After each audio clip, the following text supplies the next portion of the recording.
Nah, beberapa hari sebelum tragedi, itu ada tabloid majalah Anies. Saya sempat berpikir dan merenung, dari sekian banyak kota, kabupaten di Indonesia, kenapa Malang yang menjadi targetnya? Kenapa gitu? Ini kan kota kan banyak gitu, Jakarta kan banyak itu. Tempat-tempat yang masjid-masjid di Jakarta kan banyak. Kenapa kemudian Malang yang jadi target penyebaran tabloid majalah Anies Baswedan? Kenapa Malang gitu?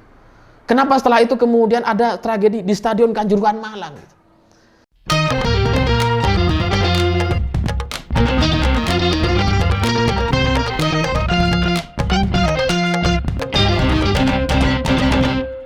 Selamat malam para mantan, selamat malam untuk semua kalian yang pernah punya mantan nyusahin, yang setiap kita jalan sama dia ada aja musibahnya gitu.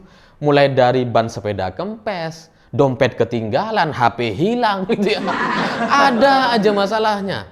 Nah, cerita-cerita semacam itu bagi saya jadi mirip sekali dengan cerita pencapresan Anies Baswedan, karena setiap langkah Anies itu selalu diawali dengan musibah. Ketika Anies diumumkan oleh Nasdem sebagai Capres 2024, sehari sebelumnya itu ada tragedi di Stadion Kanjuruhan Malang yang menewaskan 130 orang. Nah, hari ini ketika Anies bertemu dengan AHY gitu ya, itu sehari sebelumnya ada 3 orang meninggal dunia di Jakarta gara-gara banjir. Nah, tapi Anies ini kayaknya nggak ngerasa gitu. Tetap lanjut aja, kayak nggak berduka sama sekali gitu. Begitu juga dengan Nasdem dan para pendukungnya.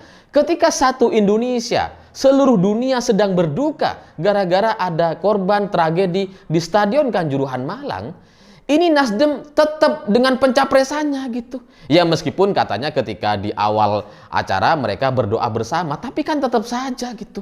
Kenapa nggak bisa ditunda sehari, 2 hari, atau seminggu setelahnya? Ini kan pencapresan masih lama sekali gitu. Masih setahun lagi. Kenapa ini nggak bisa ditunda seminggu, 2 minggu sih gitu? Nah, hari ini ketika Anies bertemu dengan AHY yang diawali dengan banjir yang menewaskan 3 orang kemarin, itu juga kayaknya sama gitu. Kayak nggak ngerasa, kayak nggak ngerti soal kode alam, soal tragedi yang sedang terjadi gitu ya. Kayak biasa aja, kayak dianggap nggak ada hubungannya gitu. Ya mungkin karena Anies dan pendukungnya itu bukan orang Indonesia asli yang ya penuh dengan firasat, penuh dengan rasa gitu ya. Ya karena kalau orang Indonesia asli itu ketika kita ada musibah, ketika terjadi musibah kepada keluarga kita, kepada lingkungan kita, itu mengubah segala aktivitas yang akan kita lakukan gitu. Ya karena kalau misalkan di daerah kita ada korban meninggal dunia, terus kemudian kita berencana untuk ada hajatan, ada pesta, ada makan-makan bersama, kadang kita undur atau bahkan kita batalkan untuk menghargai korban yang meninggal dunia atau peristiwa yang menewaskan seseorang, entah itu karena memang sudah tua atau karena musibah atau kecelakaan atau musibah apapun gitu.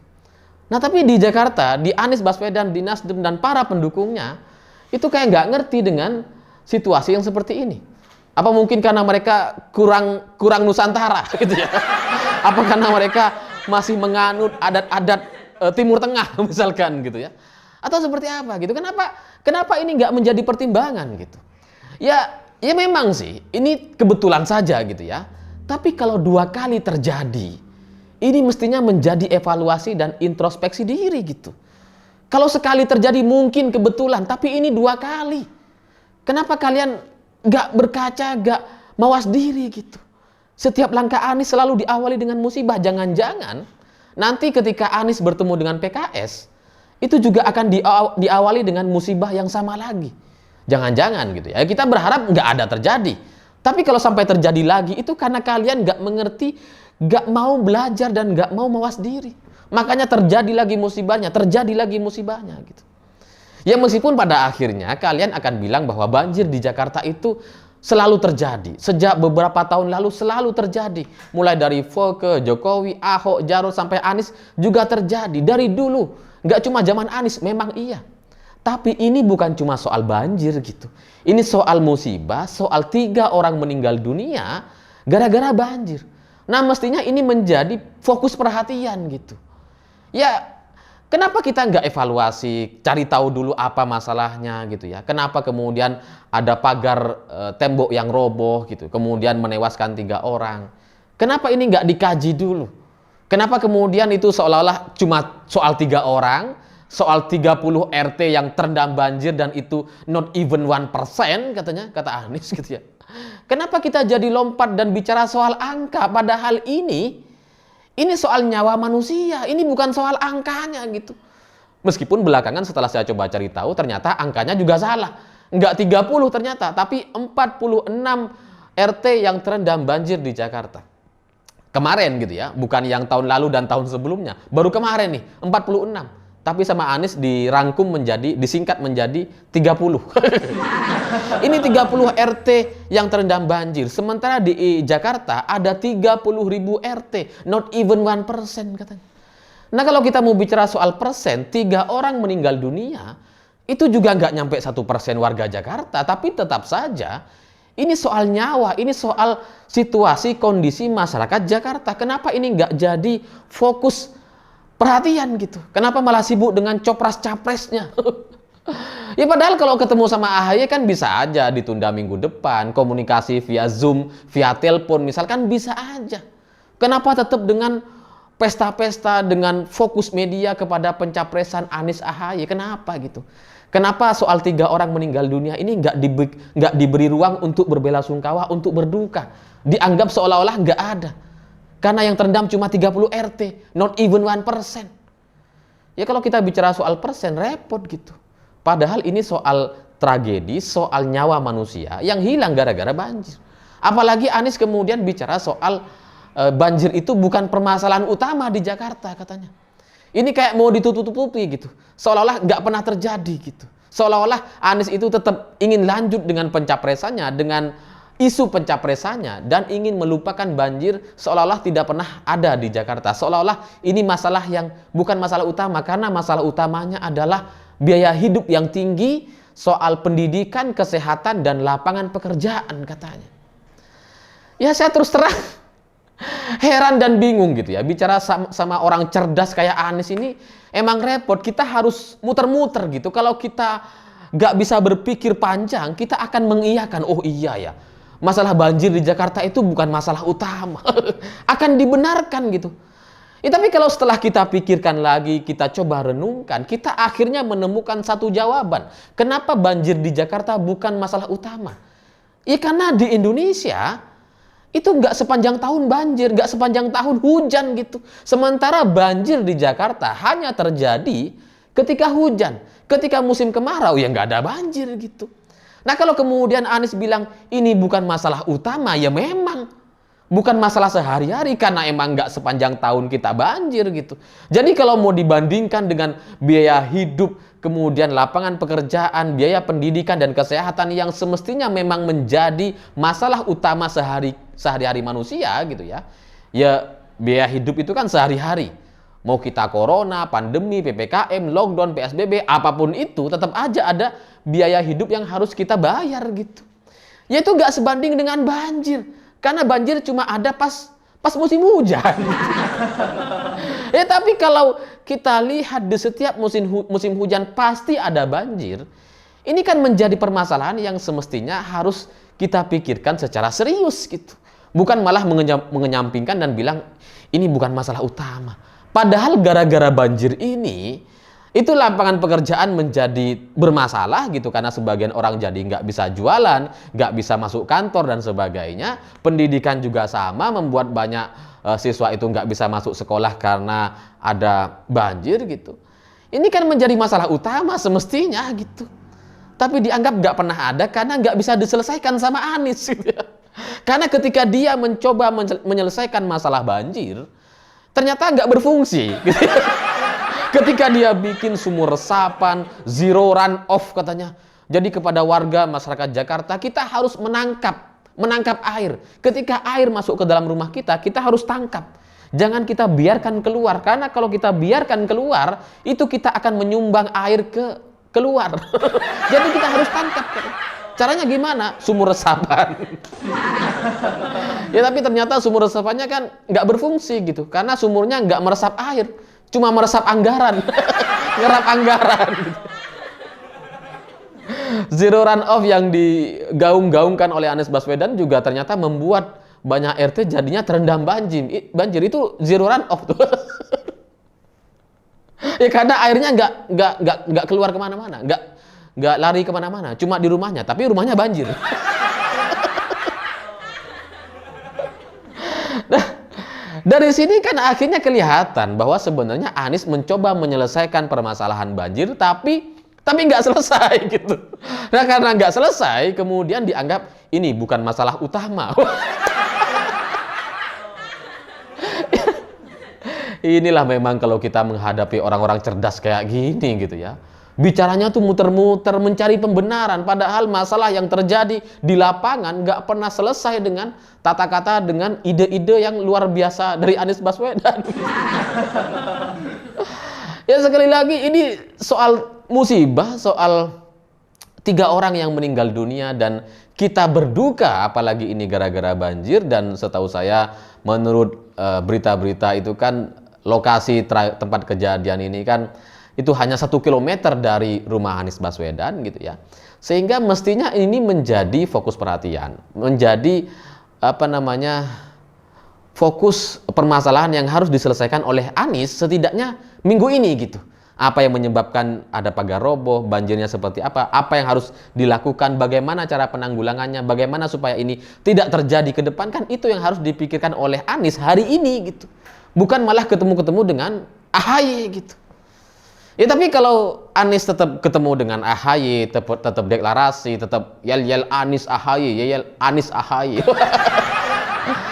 Ya karena memang mungkin Anies dan para pendukungnya ini tidak menganut budaya Nusantara gitu ya, budaya masyarakat Indonesia yang penuh dengan perasa, yang penuh dengan perasaan gitu, sehingga ya dia nggak peduli dengan orang-orang yang meninggal dunia atau musibah yang terjadi kepada masyarakatnya sendiri. Karena kalau misalkan yang terjadi di Malang misalkan itu terlalu jauh dengan Anies Baswedan, karena Anies di Jakarta sementara Malang ini di Jawa Timur, memang di luar wilayahnya. Oke lah kita anggap ini nggak ada hubungannya, tapi ini di Jakarta ada 3 orang meninggal dunia, mereka tetap yel-yel Anies AHY, Anies AHY. Ya kenapa kita nggak punya ruang atau alasan untuk berduka cita sehari 2 hari gitu? Kenapa nggak ditunda seminggu 2 minggu gitu? Kenapa harus hari ini juga? Kenapa kalau kemudian misalkan harus ada komunikasi langsung, kenapa nggak dilangsungkan secara tertutup misalkan gitu? Kenapa harus yang hura-hura di media, harus deklarasi, seolah-olah nggak peduli dengan kondisi yang terjadi di Jakarta hari ini, yang masih ada RT terendam banjir hari ini gitu. Kenapa ini kayak dikesampingkan gitu? Apakah dalam pikiran mereka soal 130 orang, soal 3 orang ini juga cuma soal angka, not even 1%? Apakah kayak gini pola pemikiran kalian gitu? Ya nggak tahu, kalau orang Indonesia sih perasa gitu ya. Kalau ada tetangga kita kena musibah, kita ikut berduka gitu. Kita nggak tega, nggak sampai hati untuk merayakan untuk tetap hura-hura di hari yang sama gitu. Kita nggak tega. Tapi ya sekali lagi mungkin memang hidupnya Anies ini penuh dengan musibah gitu. Ya karena kalau kita lihat ketika Anies menjadi gubernur DKI itu kan musibahnya banyak gitu. Ada mayat yang tidak disolati ya. Ada Rizik yang harus keluar ke Arab sampai bertahun-tahun dan nggak pulang-pulang gitu. Hanya demi sebuah harga Anies untuk menjadi gubernur DKI gitu. Nah hari ini baru pencapresan, udah ada dua tragedi, ada 2 peristiwa. Peristiwa di tragedi Kanjuruhan Malang dan peristiwa banjir di Jakarta yang menewaskan 3 orang. Tapi ini sekali lagi dianggap tidak pernah ada. Dan saya terus terang hari ini jadi semakin meyakini bahwa Anies ini kayaknya nggak peduli dengan kondisi masyarakatnya gitu ya. Ya karena kalau warga Jakarta sendiri dia nggak peduli, apalagi orang lain satu Indonesia gitu. Karena belakangan saya akhirnya coba merenung gitu. Ketika tragedi di Stadion Kanjuruhan Malang, itu kan para kiai, para ulama, NU gitu ya. Banyak juga yang saya dengar mereka itu bertanya kenapa Malang, kenapa Jawa Timur gitu. Ini ada apa, ada musibah apa yang harus kita perbaiki, apa yang harus kita lakukan setelah ini gitu. Ya ini di luar soal sepak bola, ini soal spiritualitas, soal hubungan kita dengan semesta, dengan Tuhan yang Maha Kuasa gitu ya. Orang-orang yang ya punya hubungan spiritual dengan alam gitu. Kita tuh sempat bertanya seperti itu.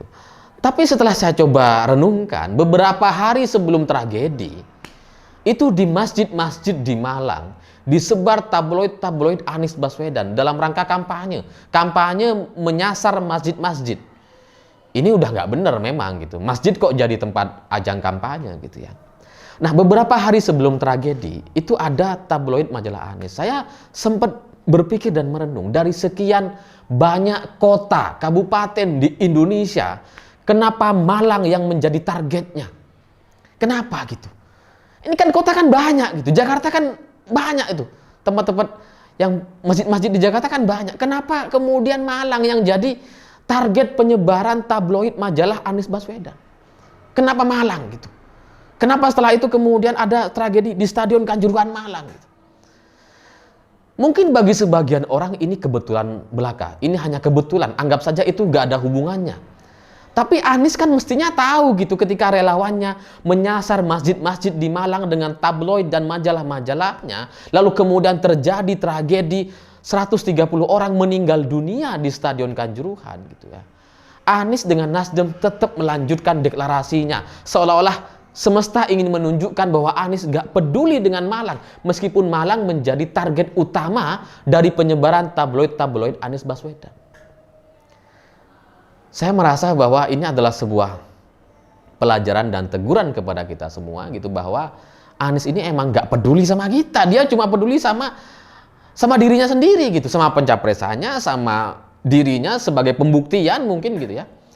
Ya nggak tahulah apa cerita Anies soal ini di belakangnya, yang melatar belakangi ambisinya gitu, ambisi yang sangat luar biasa. Tapi pada akhirnya ya ini menjadi pelajaran bagi kita sebagai masyarakat Indonesia yang perasa, yang tenggang rasa, yang gotong royong, yang satu rasa gitu ya. Ketika ada keluar tetangga kita, saudara kita sedang sakit, sedang tertimpa musibah, kita ikut merasakannya gitu ya. Dan itu tidak tercermin dari Anies Baswedan dan koalisinya atau dengan AHY. Tapi apapun itu ya kita dukung saja. Kalau misalkan Anies mau berpasangan dengan AHY, kita dukung untuk maju agar apa?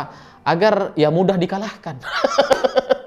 Ya kalau Anies sama AHY udah gampang. Gampang kita kalahin gitu ya.